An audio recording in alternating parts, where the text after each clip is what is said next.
Russia, Ukraine இந்த பிரச்சனையில பாத்தீங்கன்னா, தொடர்ந்து போயிட்டு தான் இருக்கு. இந்த பிரச்சனையில இப்ப சாந்தா கிளாஸ் அவர்கள பாத்தீங்கன்னா, உள்ள இழுத்து விட்டுருக்காங்க. அதுவும் நியூ இயர் வரப்போகுது.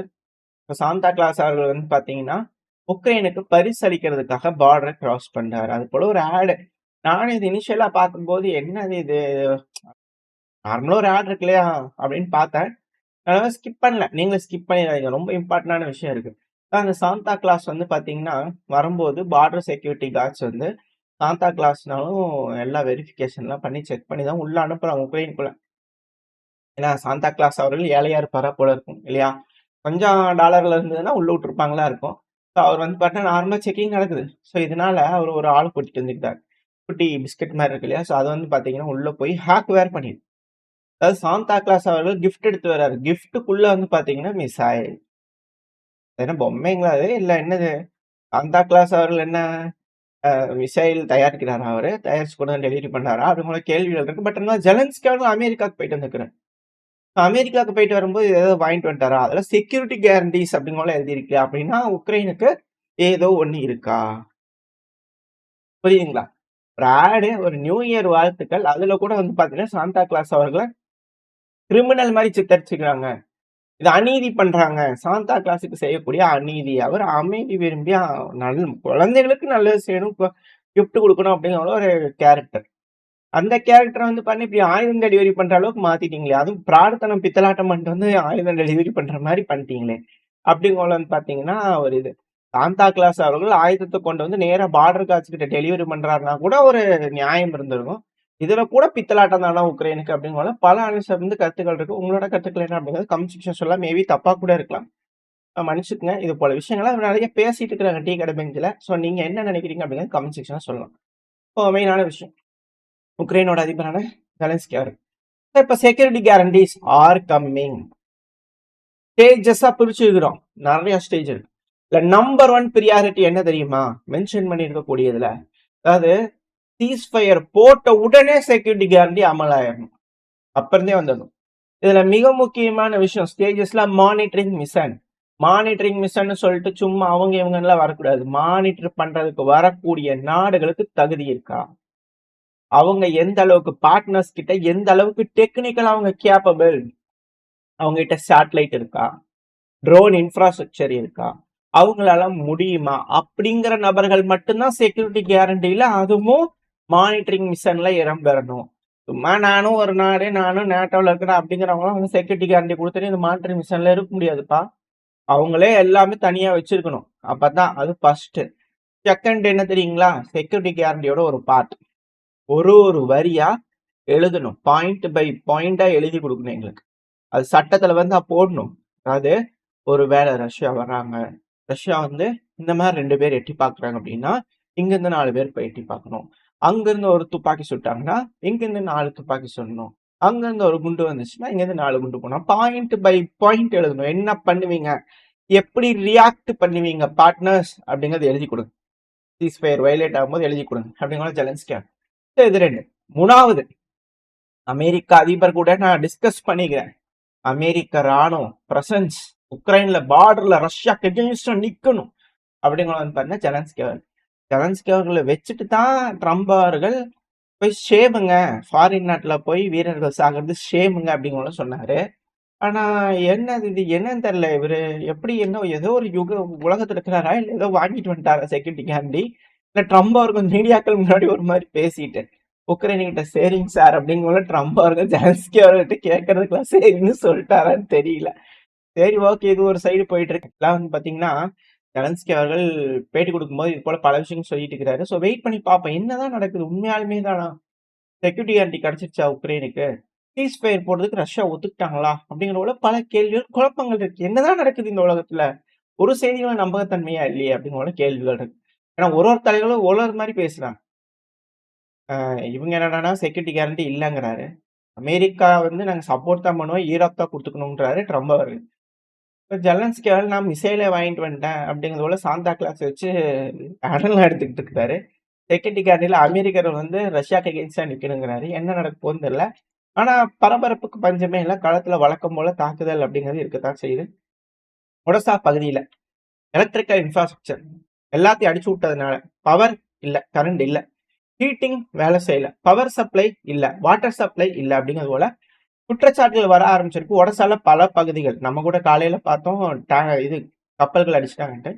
அங்க இருக்கக்கூடிய பல பகுதிகள் அடிச்சுக்கிறோம். லார்ஜ் ஸ்கேல் அட்டாக் ஒடசால நடக்குது அப்படின்னு சொன்னாங்க. ரிப்போர்ட்ஸ் வர வர அடுத்தது பேல பார்க்க ஆரம்பிக்கும். அது மட்டும் இல்லாம உக்ரைனும் ரஷ்யாக்குள்ள வந்து பார்த்தீங்கன்னா லார்ஜ் ஸ்கேல் ட்ரோன் அட்டாக் பண்ணிக்கிறாங்க. அதுக்கான வீடியோக்கள் விட்டுருக்காங்க.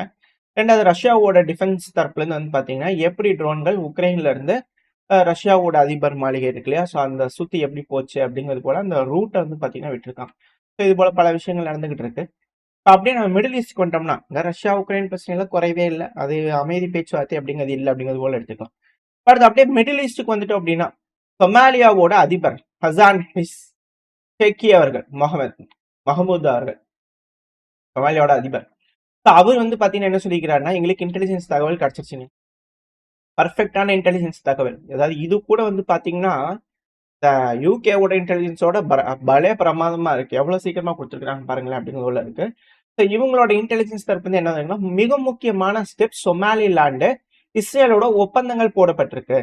அதாவது முதல் ஒப்பந்தம் என்னன்னா, பாலஸ்தீன் மக்களை அங்க காசால இருக்கக்கூடிய மக்கள், மேற்கு கரையில இருக்கக்கூடிய மக்கள்ல எல்லாம் அக்குமுலேட் பண்ணி சொமாலியா லேண்ட்ல கொண்டு வந்து ரீசெட்டில்மெண்ட் பண்ணிடுவாங்க.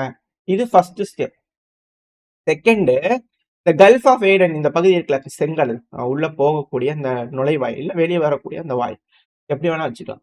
அந்த கல்ஃப் ஆஃப் ஏடன்ல வந்து பாத்தீங்கன்னா மிலிட்டரி பேஸ் வச்சுக்கிறதுக்காக ப்ரொவிஷன் இஸ்ரேலுக்கு.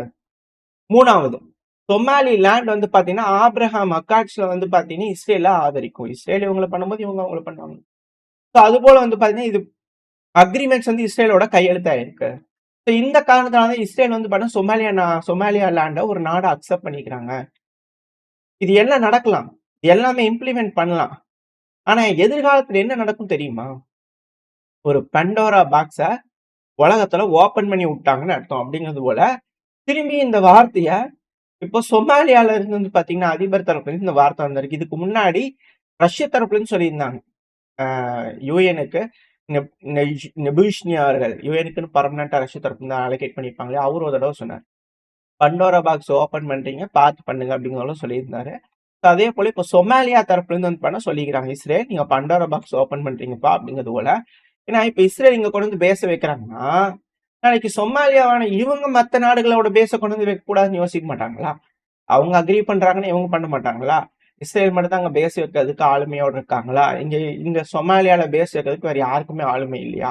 அப்படிங்கிற கேள்வி இருக்கு இல்லையா? அப்படி நடந்துச்சுன்னா என்ன, இந்த ரீஜனே வந்து பண்ணா போர்க்களம் யுத்த களமா மாறிடும். ஸோ இஸ்ரேலுக்கு அதை பத்தி கவலை கிடையாது. அது சொமாலிலாண்டு மக்களை பத்தின பாடுதானே. ஏன்னா அங்க அவங்களுக்கு தான் குண்டு வைப்பீங்க, ஒரு பேஸ் மட்டும் தான் அதை டிஃபென்சஸ் வச்சு ப்ரொடெக்ட் பண்ணிக்குவாங்க. அங்க இருக்கிறவங்க எப்படி போனா யாருக்கிட்ட வந்துச்சு அப்படிங்கிற போல தானே இருந்துரும். ஏன்னா எல்லா நாடுகளும் கொண்டு வந்து பேஸ் வைக்கிறாங்கன்னா அங்க யுத்தகலமா மாறிச்சுன்னா அப்புறம் அங்க சண்டை பிடிச்சிருந்தாங்கன்னா இழப்புகள் யாருக்கு? அங்க இருக்கக்கூடிய மக்களுக்கு தானே. இது அவங்க தான் பார்த்து புரிஞ்சுக்கணும் அப்படிங்கிற பல அனலிஸ்டோட கருத்துக்கள் இருக்கு. வெயிட் பண்ணி பார்ப்போம். சொமாலியா லேண்ட் அப்படிங்கிறது பண்ணா இப்போ வேற விதமா வந்து பாத்தீங்கன்னா மாறிட்டு இருக்கு. ஸோ இப்படி இருக்கும்போது பண்ண நெத்தன்யாகு அவர்கள் பேட்டி கொடுத்துக்கிறாரு. எனக்கு அது ஃபுல்லா உட்காந்து கேட்க முடியலைங்க, மன்னிச்சிருங்க. ஏன்னா அதுல நிறைய விஷயம் அவர் சொல்லிட்டு இருந்தாரு. அதுல இம்பார்ட்டன்டான பாயிண்ட்ஸ் என்ன, ஜெலன்ஸ்கி அவர்கள் போனாரு, ட்ரம்ப் அவர்கிட்ட பேசினாரு, இன்டர்வியூ கொடுத்தாரு. நெத்தன்யாகு போறாரு, அப்புறம் உட்காந்து இன்டர்வியூ கொடுக்கலன்னு அப்படி சொல்ல போல கொடுத்துக்கிறாரு. அதாவது நாங்க இருக்கிறோம் இல்லையா, மிலிட்ரி கண்ட்ரோல் வந்து பாத்தீங்கன்னா வெஸ்ட் பேங்க்ல வந்து பாத்தீங்கன்னா இருக்கணும். ஏன்னா அது ரொம்ப குட்டியூண்டு இருக்கு இல்லையா, ரொம்ப குட்டியூண்டு இருக்கு மேற்கு கரை.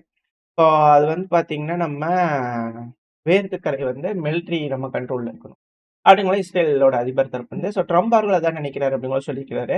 ஆனா மீடியாக்கள் வந்து பாத்தீங்கன்னா ட்ரம்ப் அவர்கள் மேற்கு கரையில வந்து பாத்தீங்கன்னா கொஞ்சம் கருத்து வேறுபாடுகள் இருக்கிறத நம்ம பார்த்தோம். ஆனா இவர் வந்து டைனியா இருக்கிறதுனால மேற்கு கரையை வந்து பாத்தீங்கன்னா மிலிட்டரி ரீதியா வந்து கட்டுப்பாட்டுக்குள்ள எடுத்துக்கணும் அப்படிங்கிற யோசிக்கிறார். இதுல என்ன தப்பு இருக்கு இல்லையா, இல்ல எந்த ஒரு தப்பு இருக்கிற மாதிரி தெரியல. இப்ப அடுத்து வந்து பண்ண கிறிஸ்டியன்ஸ் இருக்கிறாங்க இல்லையா, அடிக்கி ஒட்டிக்கி நசுச்சு நொறுக்கி வச்சிருக்கிறாங்க. இந்த மிடில் ஈஸ்ட் பகுதியிலேயே கிறிஸ்டியன்ஸுக்கு ஒரு இதே இல்ல, அந்த அளவுக்கு அப்ரஷன்ல இருக்கிறாங்க கிறிஸ்டியன்ஸ். ஆனா இஸ்ரேலை தவிர்த்து அப்படிங்கிற அவர் தரப்புன்னு இருக்கு. அது மட்டும் இல்லாம எல்லா பக்கங்க, நீங்க உதாரணத்துக்கு நைஜீரியால எடுத்துக்கங்க, கிறிஸ்டியன்ஸ் வந்து நைஜீரியால எந்த அளவுக்கு வதைக்கிறாங்க, கொடுமை பண்றாங்க. நாங்க என்ன சொல்றோம்னா முசால உள்ள விடுங்க, எங்க ஆளுங்க, நாங்க அவங்களை பாதுகாப்பா வச்சுக்கிறோம். அடுத்த ஈரான் ஒரு மோசமான ஒரு இதுங்க. நாடு. மதுரோ ரெஜிம் இருக்குது இல்லையா? வெனிசுவேலால. இங்கிருந்து பொட்டி பொட்டி ஆயுதம் செஞ்சு, அப்படியே டெரரிசம், வெப்பன் எல்லாமே அமெரிக்காக்கு எதிரா எக்ஸ்போர்ட் பண்றாங்க. அதாவது நெத்தன்யாகு அவர்கள் கிறிஸ்டியன்ஸுக்காக போராடக்கூடிய ஒரு தலைவரா வந்து பாத்தீங்கன்னா மாறிட்டு இருக்காரு. அட் த சேம் டைம் அமெரிக்கர்களை ப்ரொடெக்ட் பண்றதுக்கான வேலைகள் இப்ப இறங்கியிருக்காரு. எவ்வளோ பெரிய விஷயம் பாருங்களேன். கிரேட். Thank God.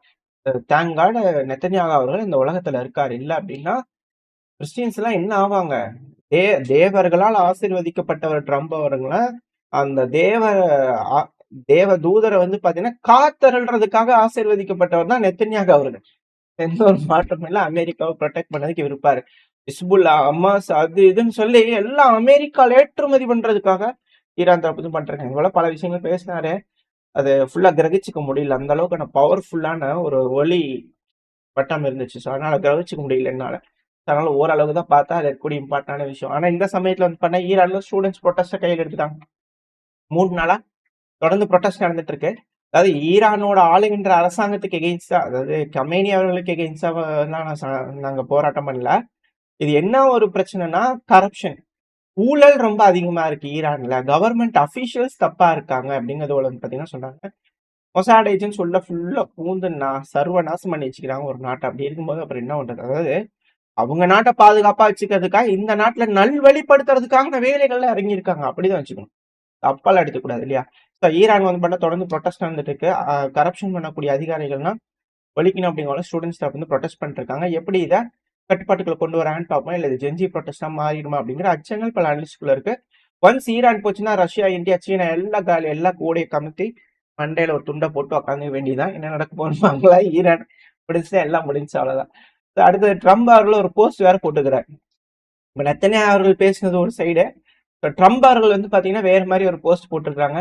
விண்டு மில்லு, அது வந்து இஸ்ரேல இருக்கக்கூடிய ஒரு விண்டு மில்லு அப்படிங்கிறதுல சொல்றாங்கப்பா. அது எனக்கு எக்ஸாக்டா தெரியல. பட் அவரு சொல்லிக்கிறது என்ன, இந்த விண்டு மில் எல்லாம் இருக்கு இல்லையா, பியூட்டிஃபுல் பால்ட் ஈகிள்ஸ கொல்லுது, நம்மளோட பால்ட் ஈகிள்ஸ கொல்லுது அப்படிங்கிறத வந்து பாத்தீங்கன்னா ட்ரம்ப் அவர்கள் தரப்பு வந்து ஒரு போஸ்ட் வந்துருந்தது.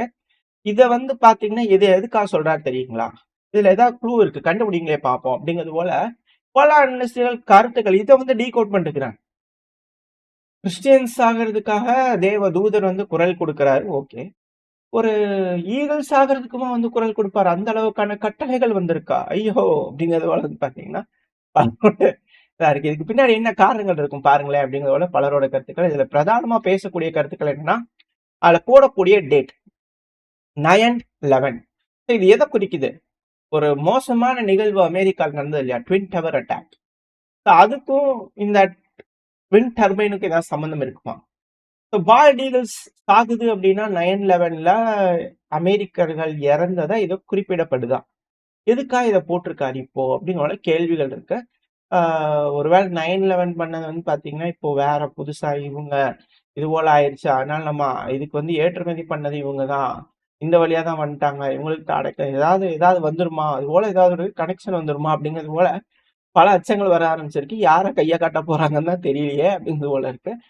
பாப்பா என்ன நடக்க போறது? இந்த உலகம் 2026 பெரிய பெரிய சம்பவங்கள் இருக்க போது அப்படிங்கிற மாற்றுக்கட்டுல அதுக்கு சிறந்த உதாரணம் சீனாவோட ட்ரில். அந்த ட்ரில்ல க்ளோஸா சீனாவோட கப்பல், கோஸ்ட் கார்டு கப்பலோட தைவானோட கோஸ்ட் கார்டு கப்பல் நேரா வந்து பண்ண இந்த அளவுக்கு க்ளோஸா என்கவுண்டர் பண்ணதே இல்லைங்க. முதல் முறை என்கவுண்டர். அவங்களே வந்து பாத்தீங்கன்னா அந்த இடத்துல லைஃப் ஃபயர் ட்ரில்ன்றாங்க. அந்த இடத்துல இவங்க வந்து ஜஸ்டிஸ் மிஷன், ஜஸ்டிஸ் நிலைநாட்டப்பட்டது அப்படிங்கிற சைனீஸ் ஏதாவது சுட்டிக்கிட்டு வச்சுட்டாங்கன்னா என்ன பண்றது அப்படிங்கிறது தெரியல. பட் ஆனால் இந்த எக்ஸசைஸ் நடந்துட்டு இருக்கு. அந்த டைம்ல வந்து பாத்தீங்கன்னா இவங்க நிறைய க்ளோஸ் என்கவுண்டர் பண்ணிக்கிறாங்க. இது எல்லாமே எதுக்கான ஒரு வெனிசுவேலால ஃபர்ஸ்ட் ஸ்ட்ரைக்கு அமெரிக்கா பண்ணிட்டாங்க. யமன்ல ஆல்ரெடி பிரச்சனைகள் கிளம்பி இருக்கு. சொமாலிலாண்டு தனியா இல்லையா, இஸ்ரேலோட ஆளுமையா, என்ன ஏதுங்க தெரியல. Iran missile building capacities ready பண்ணிட்டாங்க. நெத்தன்யாகு அவர்கள் அடிக்கிறதுக்கு பர்மிஷன் வாங்கிட்டாங்க அப்படிங்கிற சொல்றாங்க. அதனாலதான் ஈரானுக்குள்ள ப்ரொடெஸ்ட் நடக்குது அப்படிங்கிறத பலரும் சொல்லிட்டு இருக்காங்க. போல ஏகப்பட்ட விஷயங்கள். ரஷ்யா உக்ரைன் பிரச்சனை நம்ம எதுவும் எட்டப்படலை. டான்பாஸ் பகுதியை இன்னும் முடிக்கல. அதுக்குள்ள செக்யூரிட்டி கேரண்டிக்கு எங்களுக்கு மிசைல் வந்துருச்சு, அது வந்துருச்சு, இது வந்துருச்சுங்கிறாங்களே. 2026 அமைதிக்கான வருடமா இருக்குமா, இல்ல ஜோதிக்கான வருடமா இருந்துருமா அப்படிங்கிற அச்சங்கள் இருக்கு. அப்படி எதுவும் இல்லாம அமைதியா பேசி முடிச்சுக்குவாங்கன்ற நம்பிக்கையில இந்த பதிவ முடிச்சிடலாம். இந்த பதிவு பத்தி நீங்க என்ன நினைக்கிறீங்க? உங்களோட கருத்துக்கள கமெண்ட் செக்ஷன்ல சொல்லுங்க. அட் த சேம் டைம் இந்த பதிவு உங்களுக்கு பிடிச்சிருந்தா உங்க ஃப்ரெண்ட்ஸ் கூட ஷேர் பண்ணிக்கோங்க. அப்பதான் YouTube மதிச்சு நம்ம போடக்கூடிய வீடியோக்கள 4 பேத்துக்கு ப்ரோமோட் பண்ணும். நம்ம சேனலையும் சப்ஸ்கிரைப் பண்ணலாம். மறக்காம சப்ஸ்கிரைப் பண்ணிக்கோங்க. உங்களோட அன்பு ஆதரவு எனக்கு எப்ப இருக்கும்ன்ற நம்பிக்கையில இந்த பதிவ முடிச்சுக்கலாம். இந்த பதிவு நல்லா இருக்கும் நம்பிக்கையில அடுத்த பதிவு சந்திக்கிறேன். Stay safe. பை.